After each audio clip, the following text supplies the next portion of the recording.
Guys, welcome to the road to a million. Okay, what are we talking about today? What's on the agenda for today? Yes.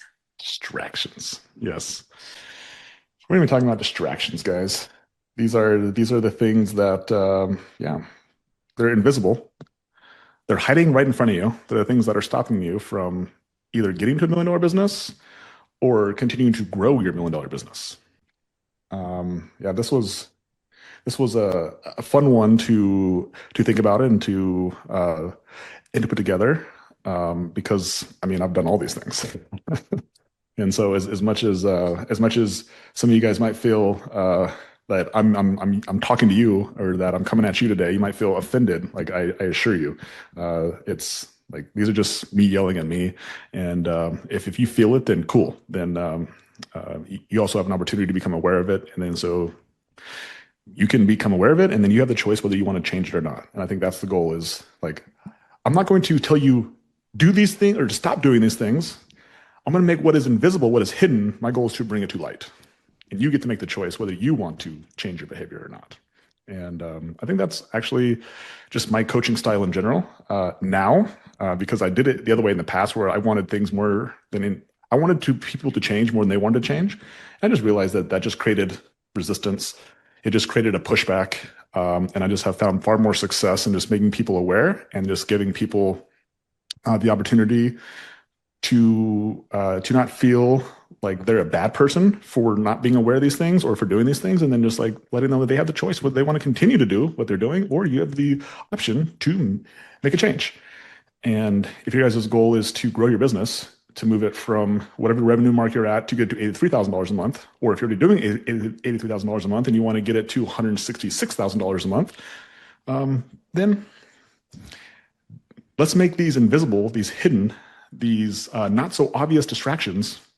Let's make them obvious, and then you can choose whether you want to continue to do them or whether we want to make a change.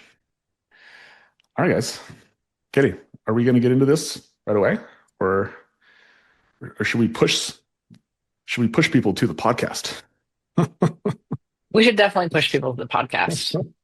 Yeah, this is something we talked about the last three times, like before we let everybody on here. I'm like, okay, guys, I'm going to let everybody know that if they want to listen to these Road to a Millions, they can get on the podcast. And I had forgotten the last couple times, so I want to let you guys know that if you guys do want to listen to this, like Dina's in her car right now, Tristan's in his car. If you guys are ever like in your car on a road trip, like you guys are going to go somewhere for Christmas, as an example, you're going to drive somewhere, you're going to drive to grandma's house, or you can drive to the in-laws house. If you guys want to, you guys can listen to old Road to a Million calls on our podcast. So the podcast is actually called Road to $1 Million Home Cleaning Business. James dropped the link in the chat. So whether you guys have iPhones, you guys can do it on Apple. If you guys don't have iPhones, you guys can get on Spotify. I'm sure it's on other platforms. Those are just the two main platforms. But yeah, you guys can listen to old episodes of this podcast. We've been doing the Road to a Million now for how many weeks, Katie? Has it been? 93 now. Yeah, 92 weeks. So we've done it for so many weeks that Katie has forgotten how many weeks it has been. I have lost count. Yeah. So you guys can go back and listen to all the episodes. Really, like the value of these calls, guys, is to help break your belief on what is possible. Like everyone here has a ceiling on what they think is possible for their life. You have a ceiling on what you think you can make. You have a ceiling on what you can produce. You have a ceiling on what you think you're worth.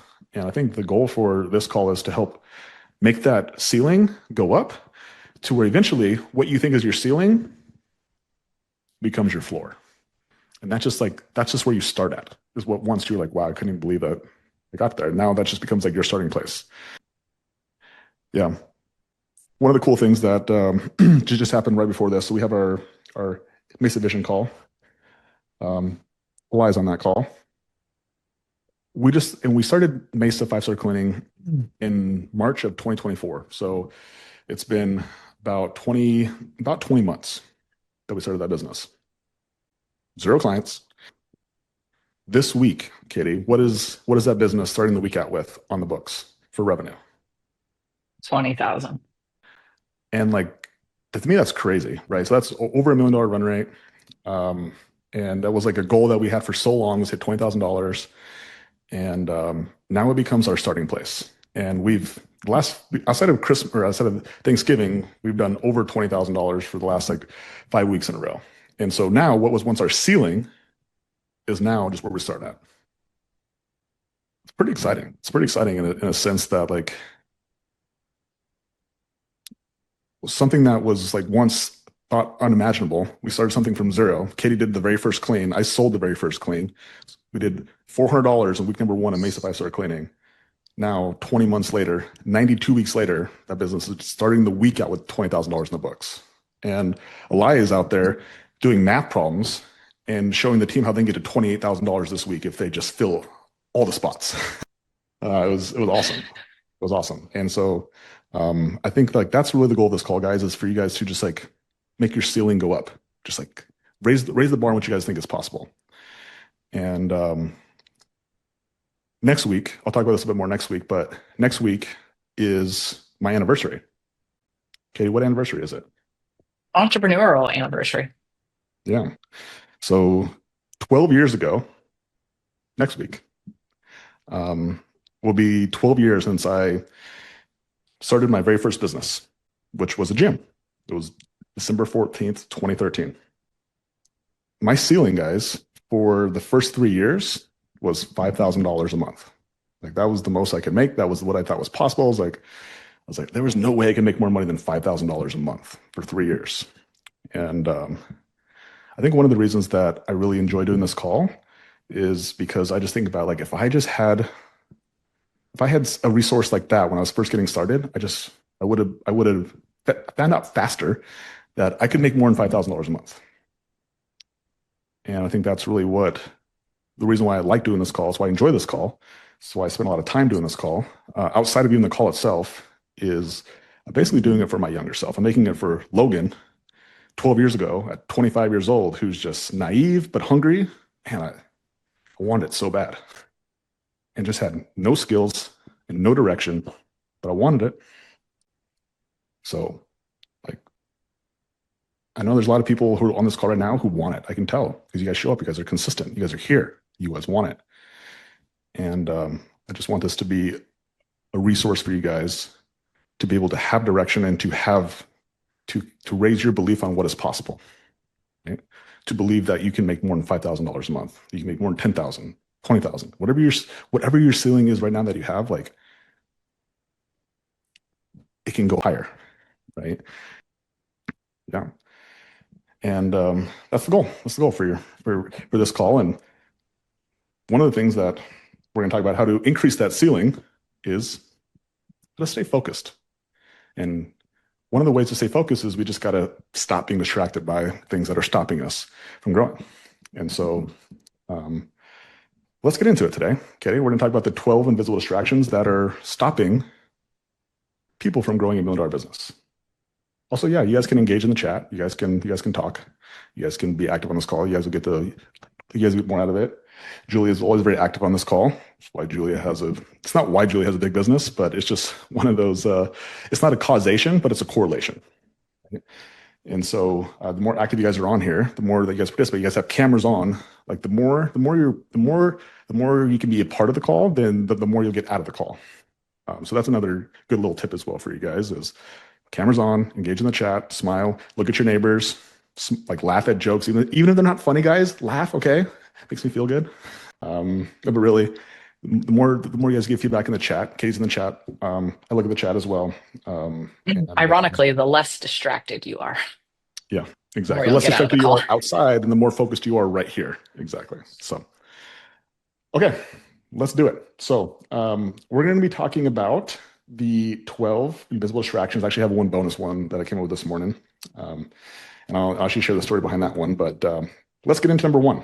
Katie, what is the first distraction that people need to solve before they can actually grow their business to $1 million? This one's gonna hurt some feelings. But believing that you are in the cleaning business. Yes.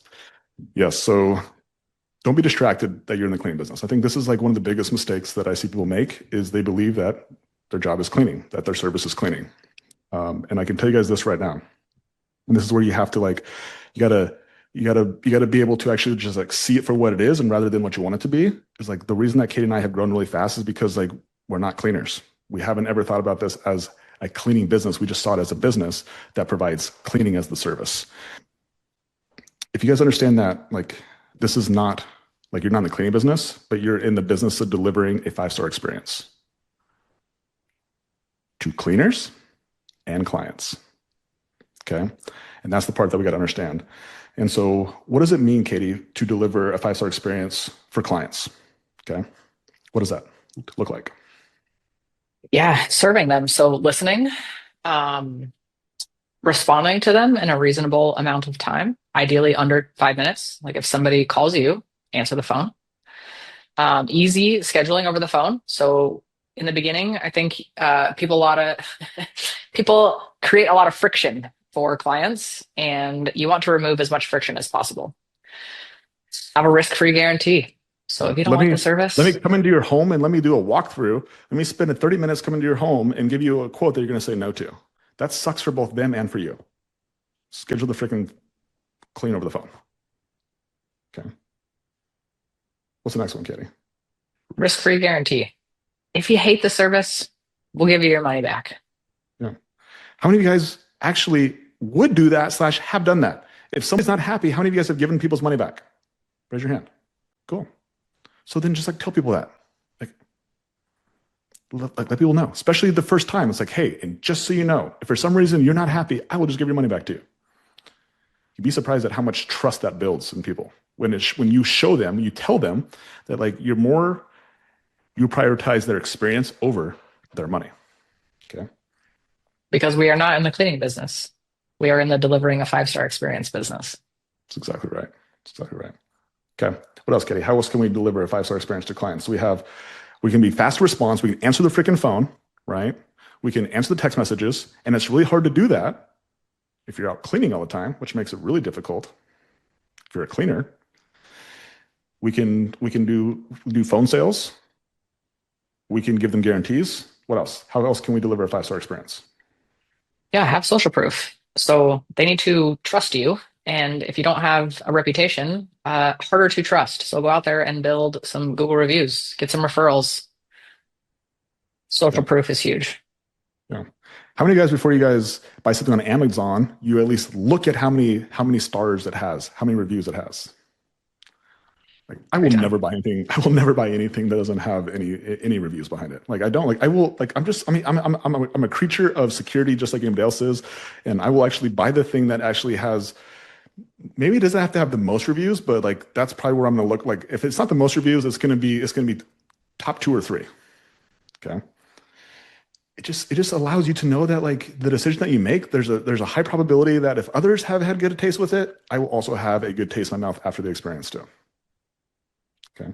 That's why reviews are so important. Lucas and Jessica, I don't know if they're on here today, but I get to see their vision sheet every single week. Um, they just hit 600 Google reviews. I'm like, you guys need to post that in the group because that is freaking wild. 600 Google reviews, right? So like when they have a new client who comes on or a new prospect who's looking at their business and they go and Google it and they see that they have 600 reviews, does that person feel a little bit more confident that maybe they made the right choice? Okay. Slightly, for Slightly. sure. Okay. How else can we provide a five-star experience, Katie? Yeah, reminding me of my appointments, sending me information when you are going to be at my house. You know, this is why it's important to actually have a CRM. It's why it's important to have systems. And for people who are just getting started, by the way, this was me when I was small with my gym.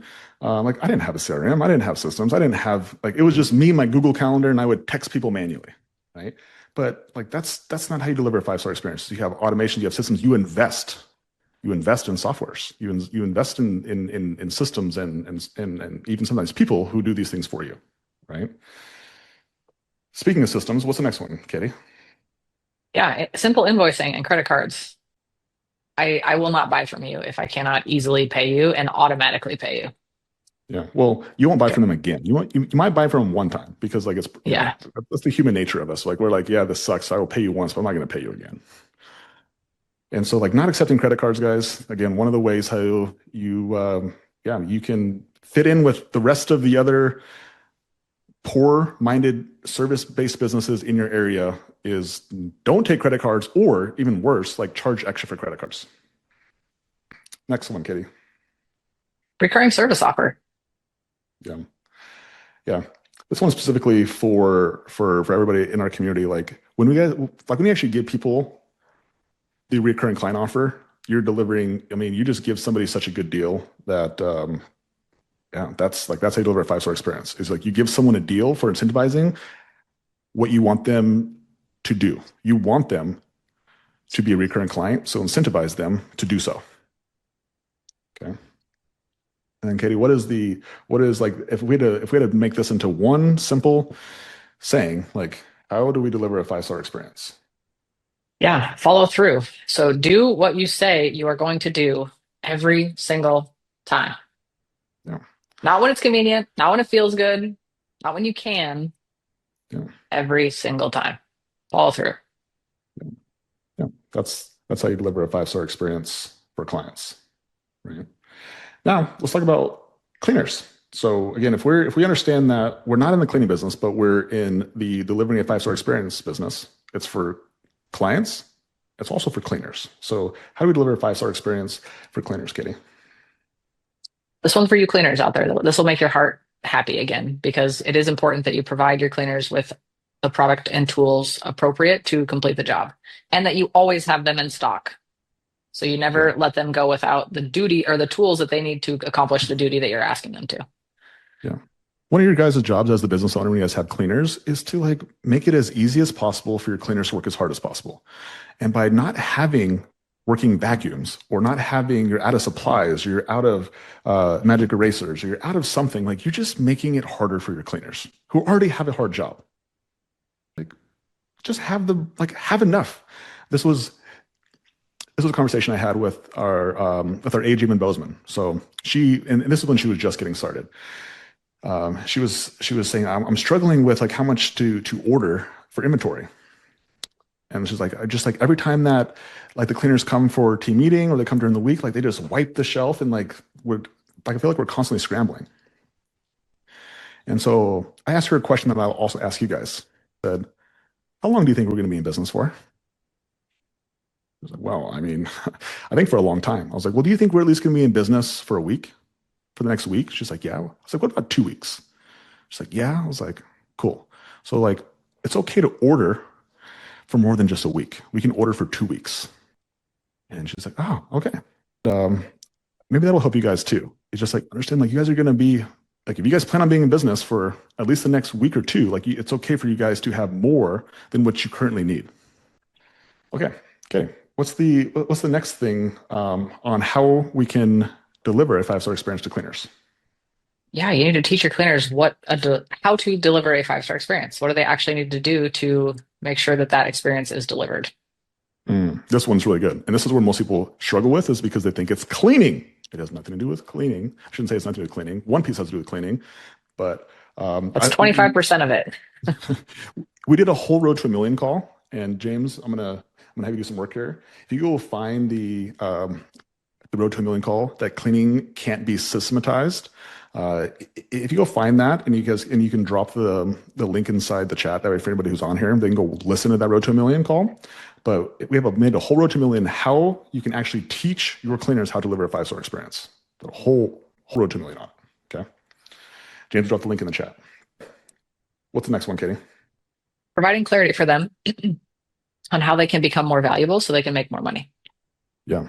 This one's important because if you guys don't provide clarity on how cleaners can make more money, then they will just come asking you for more money. And you're going to be like, I don't know. Should I say yes? Should I say no? You're going to be on the defensive. And so it's always better to be proactive with this, for you to do the work ahead of time and say, create a clear path is that you can check the box off that when somebody has earned the opportunity to make more money. Okay. And if you don't have that, well then be prepared to be reactive when somebody comes to you and says, hey, I need to make more money. Or I need to go somewhere else because you can't make me enough money. They're like, whoa, whoa, whoa, whoa. Like, I can make more money. They're like, I haven't seen it. Okay. And so you giving clarity on how to help your team or what your team needs to do in order for them to earn more money. Very, very important. Okay. Next one. Yeah, confrontation when standards are not met. Yeah. This one is so, so important. Most people in here are avoiders. When you guys see a situation, you avoid it, you don't confront it. And that's okay. I was like that. Katie is like that, I would say, for the most part. Most people are like that in my experience, right? Most people don't get excited when they see something wrong. They want to go into the situation. They don't like, hey, I want to let you know that you did this wrong. Most people are like, I don't want to tell them they did something wrong. I don't want to tell them this thing happened, right? What if they Um, quit? yeah. What if they quit? I'm not unemployment. Do I got to pay that? Right, whatever. Anyway, like when we confront things, two things happen. Okay. The first thing that happens is that it allows us to get this buildup that's happening inside of us out, right? That's the first thing. But the second thing, and probably the most important thing, it allows the person who's not meeting the standard to help them understand, to give them clarity that number one, they're not meeting the standard, so they become aware of it. Okay. Just like how today, the whole goal was not to have you guys change your behavior. My whole goal today was just to make you guys aware of these distractions. Okay. We're talking about 12 distractions a day. My goal is just to make you guys aware of it. And just in the same situation, you want to make your cleaners aware that they aren't meeting the standard. But what it does, it provides the opportunity for the cleaner or the teammate to be able to then meet said standard. If you can coach them and teach them what they need to do to meet the standard, then all of a sudden they're like, wow, they're like, thank you for making me aware of it. And then thank you for giving me the path. And then they show you their gratitude by actually changing their behavior. And that happens more times than not. Because a lot of times our leadership, our lack of leadership, our lack of communication, our lack of clarity through communication is the reason why people don't behave the way you want them to behave. It's because they just don't know. And a lot of times it's because you don't know.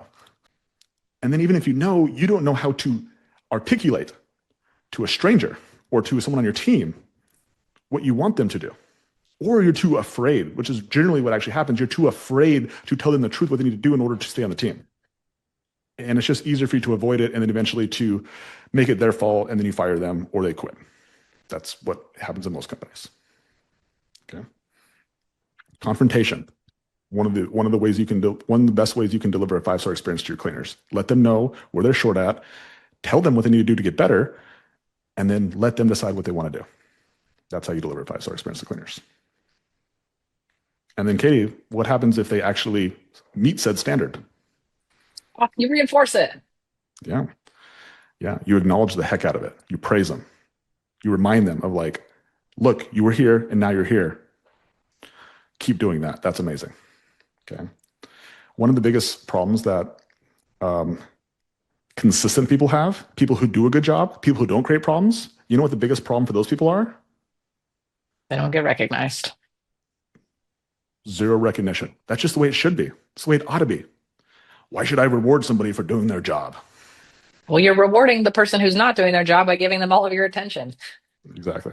So it's the poor performers that get the majority of people's attention, and the high performers don't get any attention. And you wonder why your culture is not what you want it to be. Is because your actions are rewarding poor performance, and they're ignoring great performance. And as much as you say you want poor performers, you give more attention to poor performers. Cool. So just as a reminder, you're not in the cleaning business. And the moment that you understand that is the moment that you have the opportunity to actually turn this into $1 million business. All right, Katie. Number 2. What is distraction number 2? Yeah, chasing shortcuts. Get rich quick. Yeah. Yeah. This is a huge distraction. If you try to chase a shortcut, if you try to chase the let's see how we can get the most from doing the least, or how can we get something for nothing, it will distract you from actually doing what is required. And Katie, what is required? Developing skills. Doing the work. Learning. And you know what is required, guys, to learn skills? Learning. Katie said it. And in order to learn, Katie, what must happen?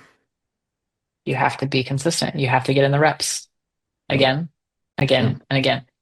You have to make mistakes. Right? And so that's what people are trying to avoid. They're trying to avoid the mistakes. They're trying to avoid the hard way.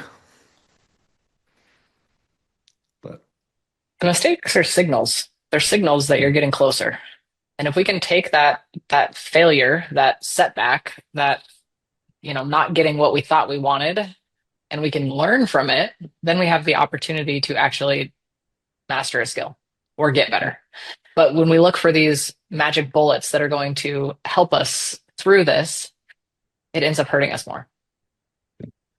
yeah. It just again it distracts you from actually doing what's required, which is sitting in the seat. I call it sitting in the seat. Okay.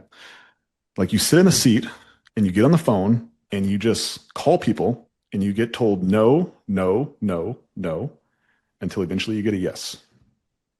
And then you get on the phone again and you call more people and you get no, no, no until you get a yes.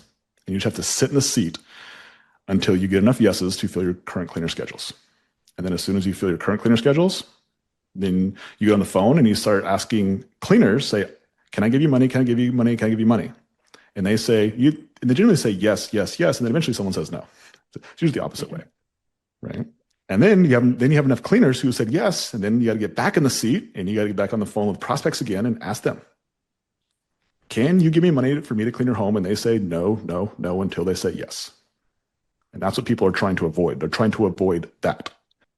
Katie and I have built two businesses, started at zero, and now they both do over $82,000 a month. Julie's on this call. She started her business from zero, now does over $80,000 a month. Okay. Jessica and Lucas started from zero. They do over $80,000 a month. Tristan, who's on this call, started his business from zero, now does over $80,000 a month. Okay. I'm not sure if there's anybody else on here, Katie, but every single one of them, who? Just a lie. Every single one of them have done what I just said. They sat in the seat. So if you want the shortcut to get to $1 million, don't leave the seat. Figure out how not to leave your seat.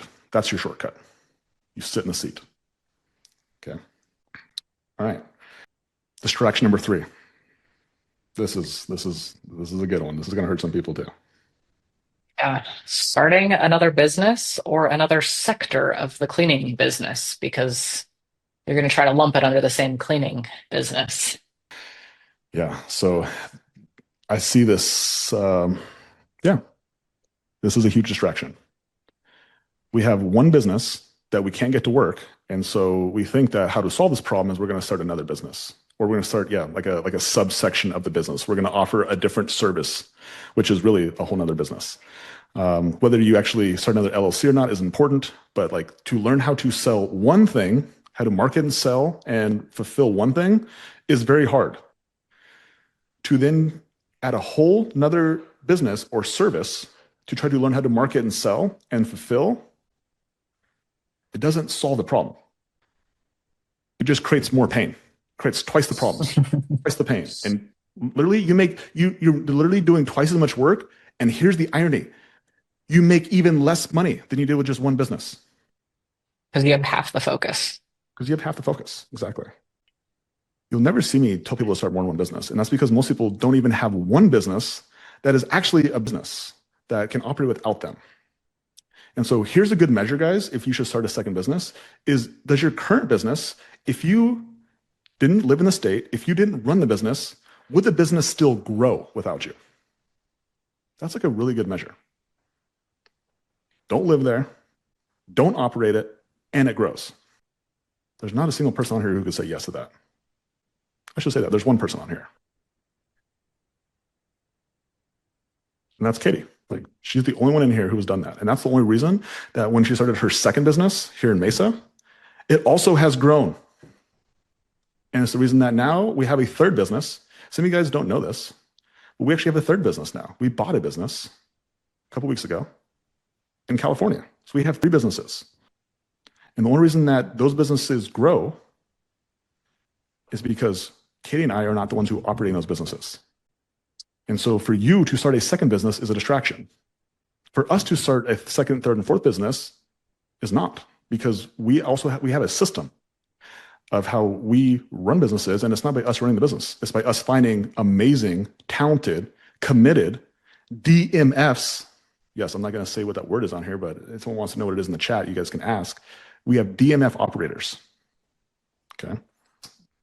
That's how you can start a second business. Until then, like, have the humility to understand that if the business isn't growing, it's not because of your market. It's not because that's what the business can, that's not what the business can handle. It's because your skills are not where they need to be in order for the business to get to the next level. That's really what you're saying when you're starting a second business is you're like, it can't be me. It's got to be the business itself. Like there's not enough clients or there's not enough employees or this is all that the business can handle. Like, and I assure you, that is not the case. Well, it'll show when the second business only grows to the skill capacity of the owner. Yeah. And that's So what now ends up you'll have happening. two businesses that are stuck instead of just one. That's distraction number 3, starting another business or another service to your business. Like, guys, every home cleaning business in here can realistically do over $100,000 a month. Like conservatively, every single market that every single person who's in here, your market can handle $100,000 business a month. I assure you. And so like the more that you believe that, you stop getting distracted with like, it can't do that, or my market can't do that, or I can't handle that. Like, and you just realize like you're the deficit, then you can fix it. Okay. You're the problem, not your market, not your business. Number 4. What's distraction number 4, Katie? Yeah, this one hits me because I did this for a long, long time. It's seeking approval from friends, family members, peers, people who are average, who have average results. They will not approve of your growth. So stop seeking their approval. This one's tough, guys. This one's tough. Yeah, this is a huge distraction. Is listening to all those people that Katie just said, and wanting them to tell you you're doing a good job. Good job. Like you're not going to get it. They will tell you to stop working so hard. You will not get approval from anybody outside of this group. That's probably one of the values of being inside of a community, of being inside a group like this, is like you will get approval for inside this group for doing hard work, but you're not going to get approval from the outside world. It's just, and here's the reason why. Is because, again, average people are average because of their behaviors. And when you're a trier and someone has stopped trying, it reminds them that they stopped trying. And if you keep trying, then it makes them feel bad, and then they don't want that to happen. They don't want to feel bad. And so if they just stop you from trying, then it just solidifies that they were right too. They were right to give up on trying as well. How many of you guys ever seen the movie Zootopia? Have any of you guys seen that? Like Zootopia 2 is in theaters right now. And both my kids went and saw it. And I've never seen the first one. And so I asked the kids if we could watch the first one this weekend at home, of course. And so I watched it, and it was if you guys have seen the movie, but it's about a little bunny rabbit that's a trier. She's a trier, and her parents are this people right here. They're she wanted her parents' approval, and they were like, no, that they were going to give it to her, right? And then all of a sudden, the strangers in this little bunny's life also weren't going to give her approval as well. And like that's what this is, guys. Like the bunny rabbit is an example of entrepreneurship. Is no one is going to give you approval, no matter how hard you work, no matter even how much, like even when you make it to A3K, you're not going to get approval. You're not. Like you have to constantly, like, it's not about other people. It's got to be about you.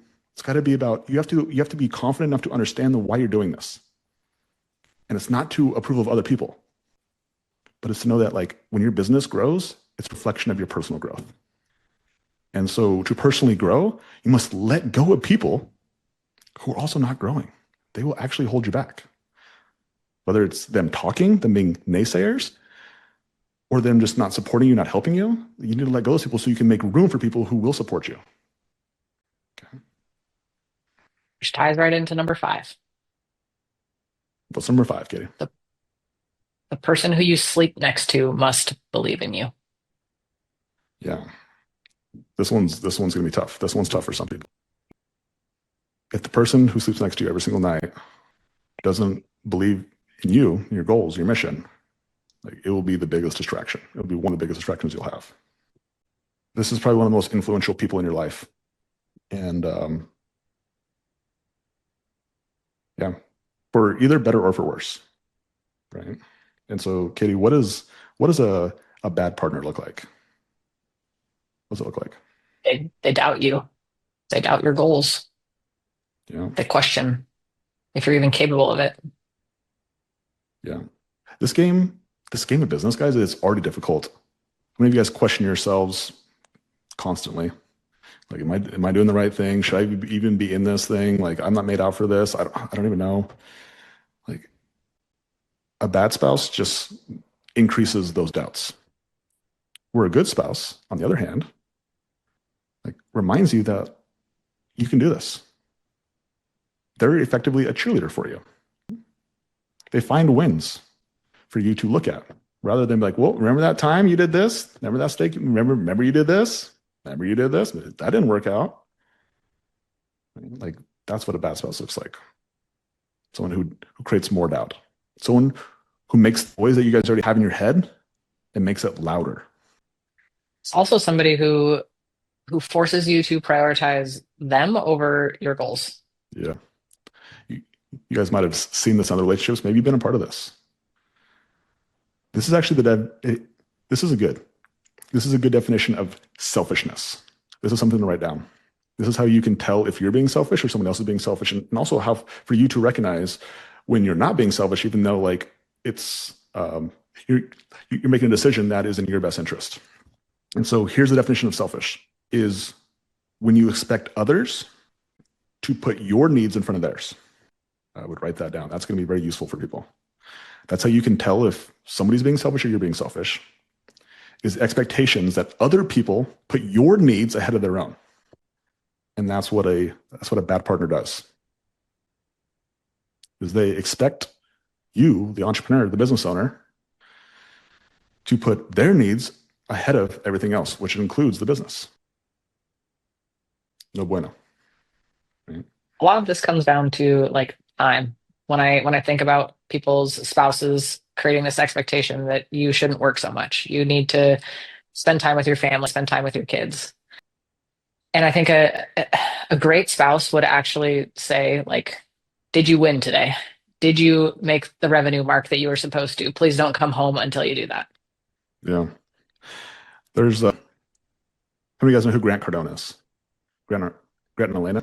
Yeah. They're pretty popular on the on interwebs. But one of the things that one of the best stories I ever heard Elena talk about with Grant was Grant came home.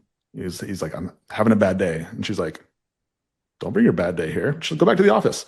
Go back to the office until you have a good day. Then you come home. But like, that's the kind of partner you want, is someone who's willing to confront you. Guys, remember the conversation we had about the cleaners who weren't meeting the standards? And we confronted them so we could make them aware, so they had the choice to change the behavior. Like also in spouse relationships too, like confront the person, confront the spouse. So as much as we're talking about what a bad spouse is, if you guys are a bad spouse, or if you guys have a spouse who is unaware that they're a bad spouse, then you guys can confront them and let them know what it takes to be a good spouse. You don't have to like throw the relationship away or get mad at Logan for being the messenger. But what you can do is you can just confront it and say, hey, I did a bad job over the last 20 years of telling you exactly what I need in order for you to be a good spouse, what I need. Now I have clarity on it. Here's what I need. Do you want to do this or not? That's what a good spouse does. They confront you and they say, no, like, go have a good day. Go work harder. I understand, because when they understand the mission, they understand that like there's a season of that has to happen with investing. There's a season of investing in the business. There's a season of you learning the skills. There's a season of you getting to the business to where it does $83,000 a month. There's a season of where you are teaching other people how to operate the business, where you're coaching them.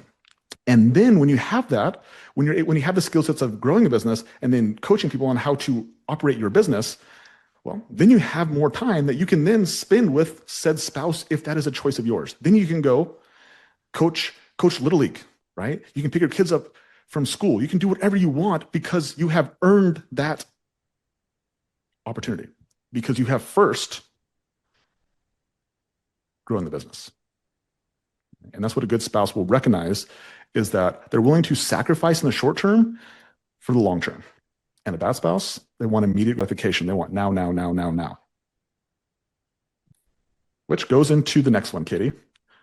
The now, now, now, now, now. This one, guys, this is another good one. What's number 6? Yeah. Distraction number 6. Trying to look successful. You guys want to know what the biggest difference is between rich people and poor people?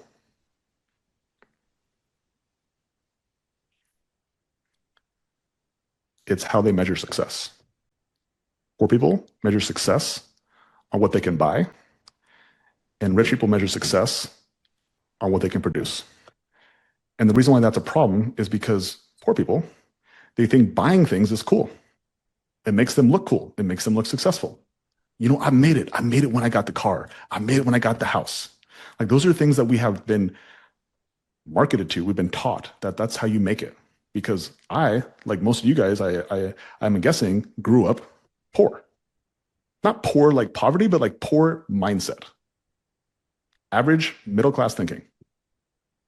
Poor.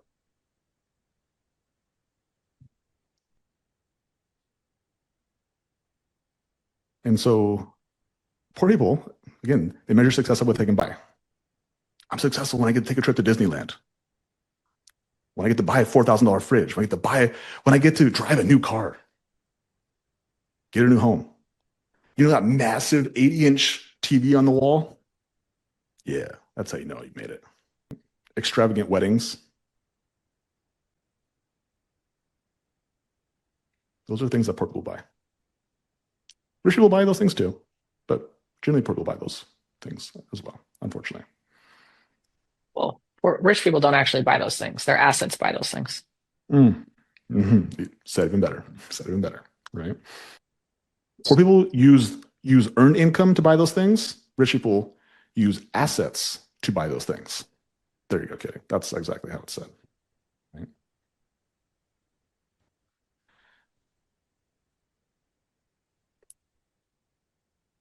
You'll never impress a successful person with what you can buy, but you will impress successful people by what you build.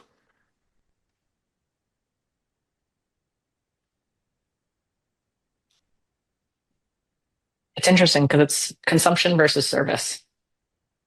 Poor people consume, rich people produce. Hold that one, because that one's our very, very last one. That's our bonus one. So if you guys are like, can I never consume ever? Pin that one. We're gonna do that one very, very last. So let's go to number 7, Katie. What is the 7th distraction that's stopping us from building a $1 million business? Yeah, trying to help other people too soon. Gregorio just canceled the Rolex. Good, good, good, good. I'll tell you guys a real story. Here. So last year we were still doing group we were doing decade days. We were doing one-on-one decade days, and I had a cleaning business owner. They flew out, and they're probably one of the more successful cleaning business owners now in the community. We were talking about liabilities. We're talking about things, and then they had told me that they were going to buy a boat, and I was like, oh. And mind you, this was the first time I'd ever met them in person. I obviously knew them from Zoom. It was the first time we were meeting each other in person, and we're sitting, in this boardroom. And I was like, I have to say something. I cannot confront this, right? And so I just told him my thought processes on buying money with earned income versus buying money with assets, and then the idea of just buying liabilities in general. And I was like, by the way, like, this is your decision. I just want to tell you guys my thought process on it. About this boat that they were going to buy, and they didn't buy the boat, and their business doubled from when they were in that boardroom till today. And man, you guys will it's just like, some of these decisions, they seem like small decisions, but it's the attention that goes away from this liability of a boat that also doesn't just stop from the purchase. It goes with the ongoing maintenance and all the other stuff that goes with the boat. But But then it just like, instead of having that, then we just get directed back into our business. And then we can just like have the attention for when cleaners call out, when cleaners quit without notice, and you have a full freaking week of cleans on their books, right? Like we have the attention to do that. But when we also have this boat back here and we also have this Rolex or these other distractions, it just like makes it so like it makes it, we only have so much attention. Okay, so we're trying to clear attention so we can just have the bandwidth to be able to handle the problems that happen in the cleaning business. So let's move on to the next one, Kitty. What's number 7 here? Yes, trying to help other people too soon. This one's challenging. This one's really challenging because who in here wants to help people? When you guys started your business because you want to serve, you want to help. Like this, that's why this one is very hard and very challenging. But the reason that most people want to help others is because they want to avoid working on themselves. But that's the beautiful part about this business is that the only way the business is going to grow is you actually must work on yourself. And so everyone in here, and we also, and me for 100%, like we started this to help other people, but the person who needed to be helped the most was us. And so there is a sequence to this game. And I think the sequence is what is important. Okay. Because if you guys really want to impact people in a meaningful way, you must build yourself first. You must acquire skills first. And then you must learn how to teach. Okay. Just like you can't pour from an empty cup, you can't coach from an empty wallet. That's your scoreboard. Okay. That's how you know you're ready to help somebody.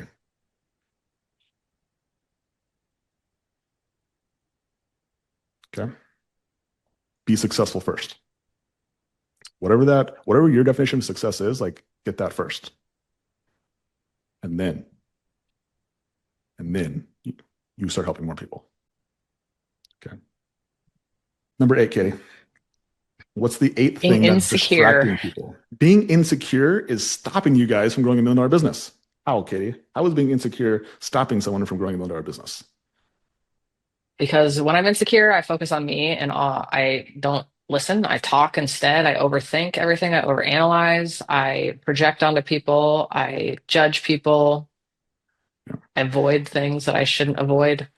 It's because you're so focused on yourself. And that's really, guys, the root of insecurity is that we can't be focused on other people. You can't actually help other people. You can't serve other people when you're constantly worried about yourself. How do I sound on the phone?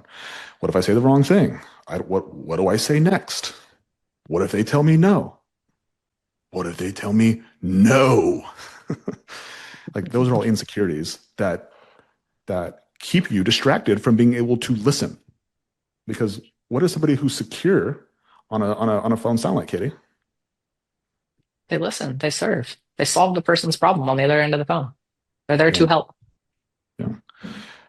Like this right here, guys. This came from Katie and I analyzing Alaya on sales calls. This is exactly where this came from. And we came to realize that Alaya, without any sales training, without even following the script for a very long time, girl could sell. I'm like, how? Just like more curious than anything, just like curious. And it was because Alaya is so secure in herself and so confident in herself that when she's on a phone call with a prospect, or she's even on a phone call with a cleaner, like she is so consumed with that person. She is present, she's listening, she's asking questions. She's like, it sounds like she's been waiting the entire day for this 20-minute conversation. And that's what security looks like. It's just like being present and not worrying about you. Right? And so one of the best ways to train yourself to be secure, okay, is to focus on serving versus selling. It's to choose relationships over money. It's put your reputation above all else. Always do the right thing. And then be okay with what other people decide. If you can do those 4 things, your level of security will increase. Okay. Yeah. One thing also to note on this is like Greta said in the chat, like the more that we want something, the more people kind of push away from us. The more desperate we are for something, the like less likely we are to get it. And so that's why that last one is like probably one of the most important pieces is like just to be okay with other people's decisions, which means that if somebody says no to a sale on a sales call, be okay with it. If someone says no to you making a job offer, be okay with it. If a client says no to you having to increase their prices, be okay with it. Like the more that you're okay with other people's decisions, just you feel more secure because you're just okay with what other people decide because you can't control it. Yeah, yeah. And Lila's talking about she's helping one of our um, new office gals with sales every single day. They're role playing, and that's why we have Elia doing it. Is because it's not only to teach her the tactics, but also to like help share some of this security that comes with being able to like try to share some of this security that allows you to be present during conversations and allows you to ask questions and have this prospect believe that you care more about you delivering the service than you do about taking their money. All right, Katie. Number 9. What's number 9 here? Perfection paralysis. Yes. So this is the thing that stops a lot of people from going into our business is thinking that they need to be perfect. That if they just need one more video or they just need one more month, they just need one more thing in order to move forward. And like perfection is the biggest myth in anything. It's not business, sports, entertainment, anything that you want to be great at. Like nobody has ever been perfect. The people who you like idolize the most, if you ever like go back and like if you actually chat GPT their story, it will share with you a very much a story of like it could have gone the other way very quickly. And there was some luck involved, there was some persistence involved, but they made it. And unbeknownst to them, they were successful. Right? And that's how life is. Like it, guys, it literally could go either way. There is an element of luck to this, but there is an element of also just like being in the game and continue to play the game. Right. And so understanding that like nothing is perfect. You must have the humility to learn. And the only way you learn is through mistakes. Okay. So go And make some mistakes. Yeah. How many of you guys want $1 million businesses? Raise your hand for $1 million businesses. Okay. The price you pay is to make 1 million mistakes. Believe that, and you will stop avoiding trying to make mistakes. Avoiding mistakes is distracting you. Go make more mistakes. Number 10, Katie. What's number 10? Comparing yourself to others. Yeah. If you feel bad because someone else is more successful than you, like you're going to feel like shit. There is always somebody better than you. There's someone who's prettier than you. There's someone who makes more money than you. There's somebody who's funnier than you. There's someone who's better than you, always.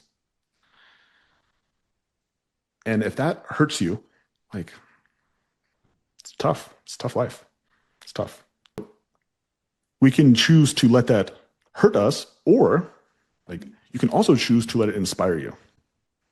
Because guys, like there's different levels to this game. And I think that's the most important thing to understand is like Keziah is our general manager for our Arizona location here in Mesa. And she came over, she comes over for dinner every Wednesday, or I say most Wednesdays. And we've been going on walks after dinner. And she made a comment the other day. I think maybe she made a comment with you, Katie, and then you brought it up on this walk, but she made a comment about us being loaded or something like that, right? I don't remember where that conversation came from. She's like, yeah, but my bosses are loaded. I think, Katie, did you address that question? Did you ask her where she came up with that? I just asked, what does that mean? Yeah. So, but guys, it's funny because like it's all relative. Like sitting next to Keziah, we're loaded, right? Sitting next to Alex Hermosi, I'm like laughable, right? Alex sitting next to Elon Musk or Jeff Bezos, like laughable. And so we just got to understand that there's different levels. There's always going to be somebody better than you. And so if I choose to let Alex disappoint me, I'm like, oh my gosh, he makes so much more money than me. I'm going to be upset with him. I'm going to get bitter about it. Like that would be silly. But instead, like, because Alex has been so successful, I actually believe that I can be successful too. Like, I actually believe that. And I think like there's two ways you can take this is you can take it as like it can make you bitter or it can make you better. But you get to choose. Number 11. Okay. What's the 11th thing that's distracting us from building our business? Yeah, identity clinging, or I will also rephrase this as like, oh, I can't, I just slipped my mind. Identity clinging or like labeling ourselves. Yeah. So like, like a lot of people will just say that I am not a salesperson. I am not a leader. I'm not a business owner. I'm not smart. I'm not intelligent.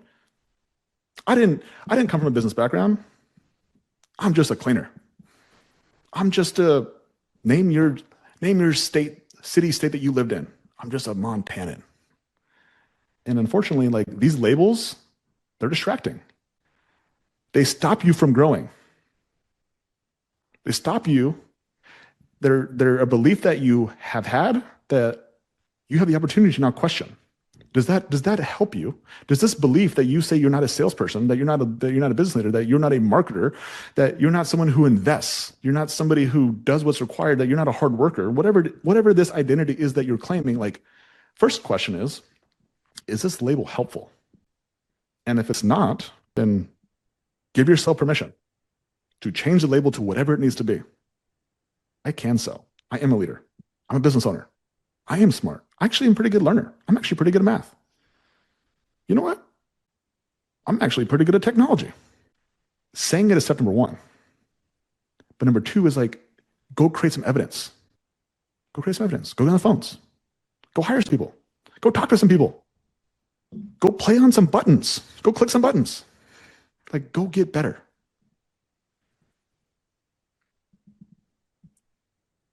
Okay.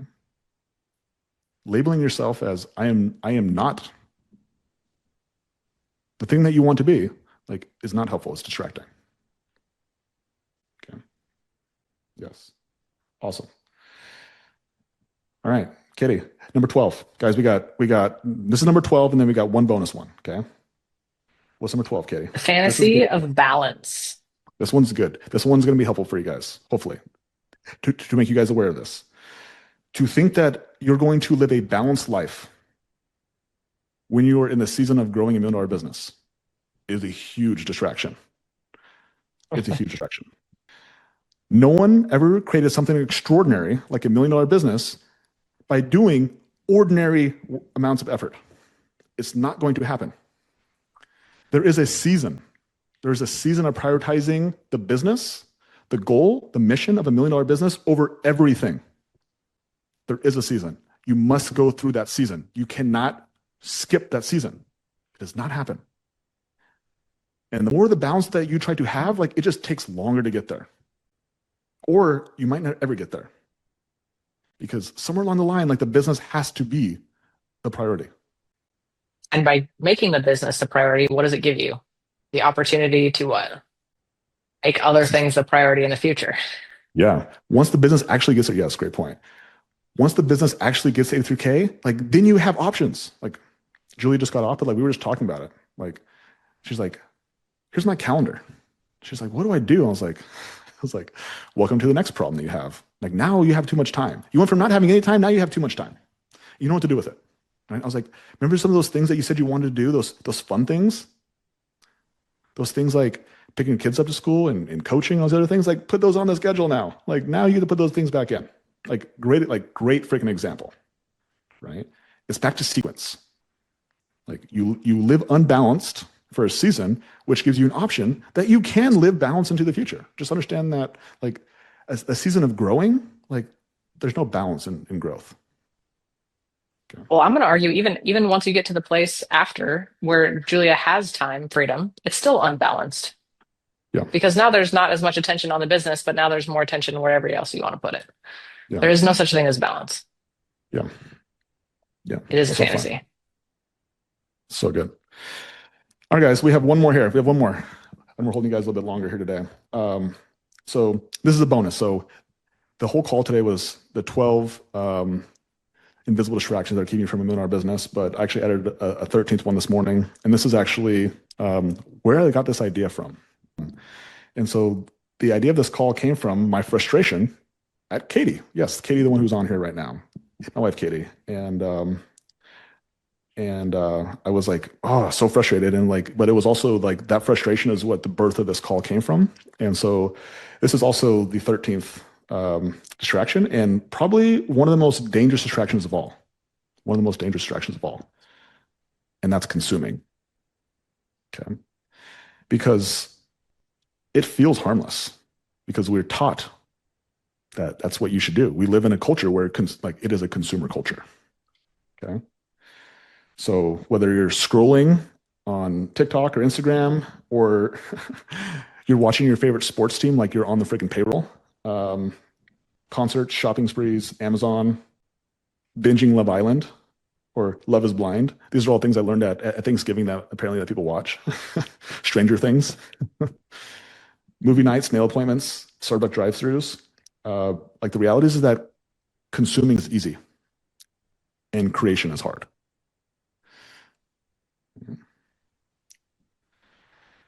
Now, we talked about this earlier about if we all understand that consuming, yes, it's a distraction, but like, can you never consume? Can you never do those things? And so this is why I wanted to come back to this because I think this is important. And even though my frustration at Katie was like, it was like Katie was really at me not understanding sequence. Okay. And so the goal, guys, is not to never consume. That's not the goal. The goal is to produce far more than you consume. However, when you're small, you don't produce much, which means your consumption needs to be close to zero. And so a lot of times my brain remembers that when Katie and I, we didn't produce very much. And so I sometimes get triggered and I go back to that moment of like, we also can't consume very much because we don't produce very much, right? But that was like back in the day. But the reality is that like once you built $1 million business, once you have built multi-million dollar businesses, then all of a sudden, like that becomes your hall pass to consume without guilt. Because consuming actually can be very rewarding when it's done in the right sequence. As long as we just remember the root goal, it's to produce far more than we consume. And so when you actually start to produce a lot, you realize that it's really hard to actually consume more than you produce. But until that point, guys, if you produce little, then consume even less. And if you want to consume more, then give yourself the opportunity to earn that right by producing more. Grow more revenue, grow more profits, help more people, and then you give yourself the option to consume more. Super appreciate you guys. Hopefully you guys got some value from these. These will be uploaded in the free home cleaning courses group. James will get these uploaded. Also, like all of our notes will be uploaded in there as well. So you guys can go through there and you guys can look at some of this. If you guys are like, man, I really like what you said about the fantasy of balance or identity clinging, like all these notes will be inside the free home cleaning courses group. Also, if you guys are inside the mentorship, they'll be uploaded into the Road to a Million replays as well. And yeah, if you're currently not in the mentorship, yeah, you guys can apply to join the mentorship. James will drop the link down below. But outside of that, guys, super appreciate you guys for showing up today. Hopefully you guys got some value from this and hopefully you guys become aware. You guys became aware of maybe some areas where you guys are distracted.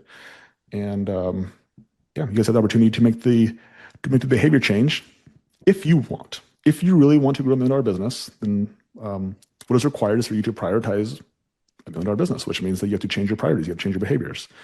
And that's one of the things that I can tell you from experience.